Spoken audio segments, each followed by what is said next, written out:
kota Hiroshima dijatuhi bom atom oleh sekutu, dan pada tanggal 9 Agustus 1945 giliran kota Nagasaki yang dijatuhi oleh bom atom oleh sekutu pula. Kejadian ini memberikan penderitaan bagi rakyat Jepang.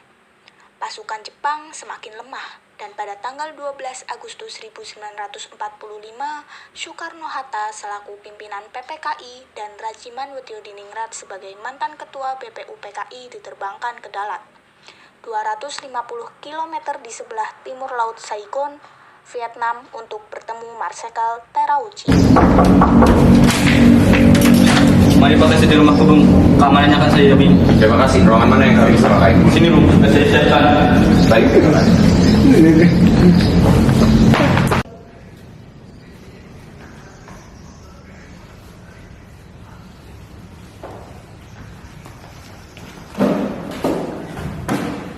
Saudara Soekarno, Hatta, dan Rajiman, saya sebagai utusan pemerintah Jepang ingin menyampaikan proklamasi kemerdekaan Indonesia yang dijanjikan oleh Menteri Koiso. Dengan cara apakah Jepang memberikan kemerdekaan kepada Indonesia? Dengan memproklamasikan kemerdekaan Indonesia, dan itu dapat dilaksanakan beberapa hari ke depan tergantung cara kerja PPKI. Benar, saya setuju. Karena PPKI adalah badan yang bertanggung jawab untuk merumuskan proklamasi Indonesia. Saya setuju dengan Anda, Bung. Tetapi kita harus tetap segera memproklamasikan kemerdekaan Indonesia.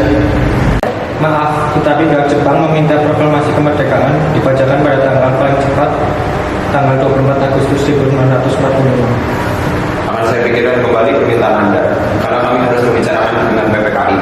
Baik, kalau begitu kami harus berdiri. Terima kasih. Baiklah, ada yang bicara.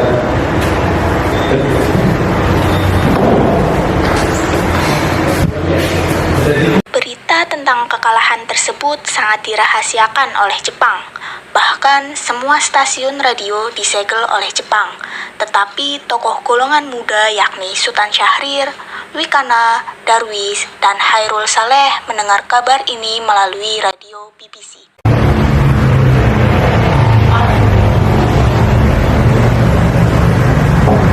Kawan-kawan, negara Jepang telah menyerah bersekutu.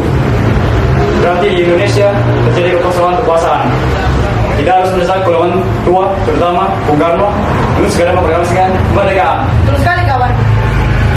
Jangan sampai proklamasi diproklamirkan oleh PPKI. Mengapa kau berpendapat demikian, Sobat? Karena PPKI adalah badan pemberontak Jepang. Betul. Kami tidak ingin proklamasi ada campur tangan Jepang. Lalu siapa yang berhak memproklamasi? Karno sebagai pemimpin rakyat atas nama rakyat dan melalui siaran radio. Tetapi apakah Bung Karno setuju?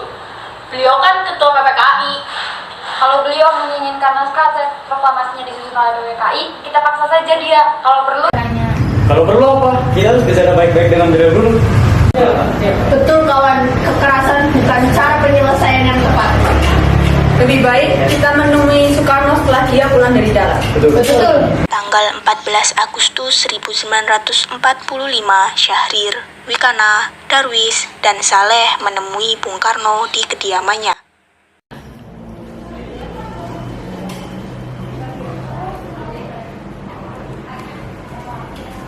Silakan duduk. Kami perwakilan golongan muda tidak terima apabila PPKI yang menyiapkan kemerdekaan Indonesia. Kami tidak ingin kemerdekaan yang kami dapat ada campur tangan dari pemerintah Jepang. Memproklamasikan kemerdekaan adalah hak dan tugas dari PPKI. Baiklah Bung, kami pamit undur diri. Keesokan harinya pada tanggal 15 Agustus 1945 pukul 20.00 waktu Indonesia Barat, golongan muda revolusioner mengadakan rapat di gedung-gedung lembaga bakteriologi di Pegangsaan Timur. Dan mereka tetap berpendirian bahwa kemerdekaan adalah hak dan urusan rakyat Indonesia sendiri. Dan hasil keputusan rapat tersebut disampaikan oleh Wikana, Hairul Saleh, Soekarni, dan Darwis kepada Bung Karno. Selamat malam Bung Karno. Ada maksud apa kalian datang ke sini? Sekarang Bung, sekarang malam ini juga kita akan mengobarkan revolusi. Kami siap mempertaruhkan jiwa kami. Kalau sampai nanti malam tidak mengumumkan pengumuman, besok akan terjadi pertumpahan darah. Ingat itu. Kata-kata melihat ancaman seperti itu, Soekarno naik darah dan berdiri menghampiri Wikana. Ini batang leherku. Seret tas saya ke pojok situ dan potonglah leherku malam ini juga. Kamu tidak usah menunggu esok hari. Jika saudara sudah siap untuk memproklamasikan kemerdekaan, mengapa harus Soekarno yang mengambilnya? Pan bertiga telah membicarakan baik-baik. Jika Jepang hormati komunis kita akan bertindak masalah, akan dibutuhkan darah. Kekuatan segelintir ini tidak cukup untuk melawan kekuatan bersenjata. Bagaimana cara mempertahankan kemerdekaan setelah diproklamasikan? Sekarang saya mohon waktu sejenak untuk berdiskusi, karena saya tidak dapat memutuskan sendiri. Soekarno, Hatta, Ahmad Subarjo, Dr. Buntaran, Dr. Sanusi, dan Dr. Iwa Kusuma Sumantri yang hadir malam itu melakukan perundingan. Setelah selesai berdiskusi, Hatta menyampaikan hasil perundingannya kepada golongan muda. Usul dari golongan muda tidak bisa saya terima karena kurangnya perhitungan dan takut memakan banyak beban.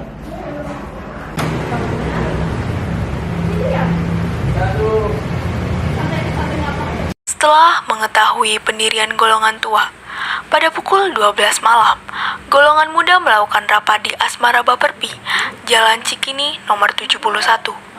Dalam rapat itu, diputuskan untuk mengungsikan Soekarno dan Hatta ke Rengas Dengklok. Tujuannya adalah agar Soekarno dan Hatta tidak dipengaruhi oleh Jepang. Di sini, mereka kembali meyakinkan Soekarno bahwa Jepang telah menyerah dan proklamasi kemerdekaan akan segera dibacakan tanpa pengaruh Jepang. Pada pukul 4 pagi, tanggal 16 Agustus 1945, dibawa ke Rengas Dengklok. Syairul Saleh, Sodan Chosinggih yang merupakan tentara peta melakukan aksi tersebut. Sepertinya golongan tua akan setuju rencana kita. Kita harus cari jalan keluar. Dan apakah ada salah? Bagaimana kalau Soekarno dan Hatta kita asingkan keluar dari Jakarta? Mana kita akan masukkan mereka? Bagaimana kalau Rengas Dengklok, suatu kota di Karawang? Setuju. Usul Soekarni ternyata disetujui oleh seluruh peserta rapat. Sayutin, tolong ketikan ini. Siap.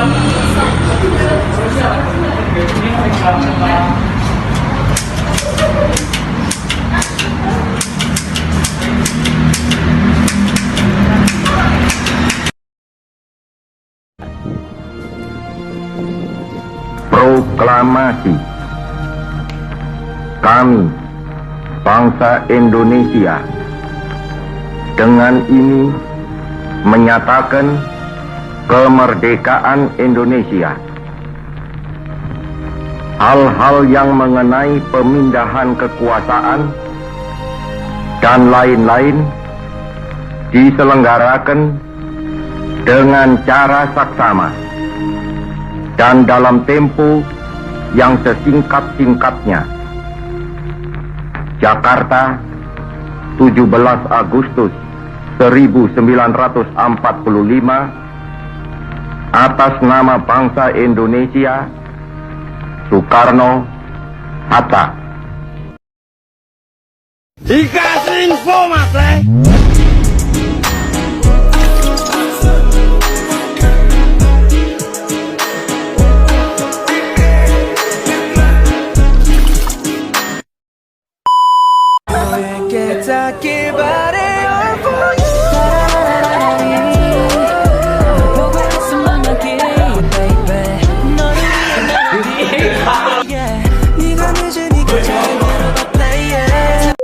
Guys, jadi ini tuh di rumah Tata ya. Nanti kita mau syuting.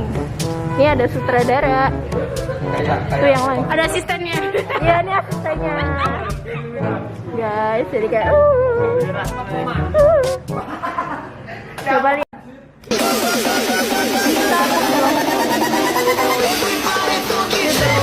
Tata. Kok pusing ya? Ini dah. Dadah.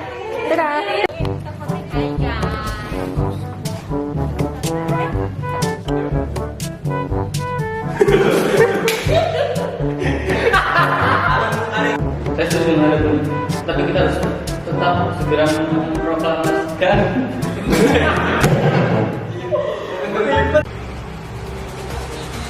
Kawan-kawan,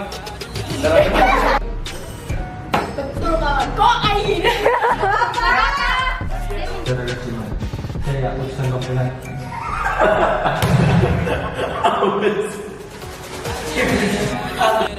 Ini batang leherku. Seret saya ke pojok itu dan potonglah leherku malam ini juga. Kamu tidak usah menunggu esok hari. Kamu adalah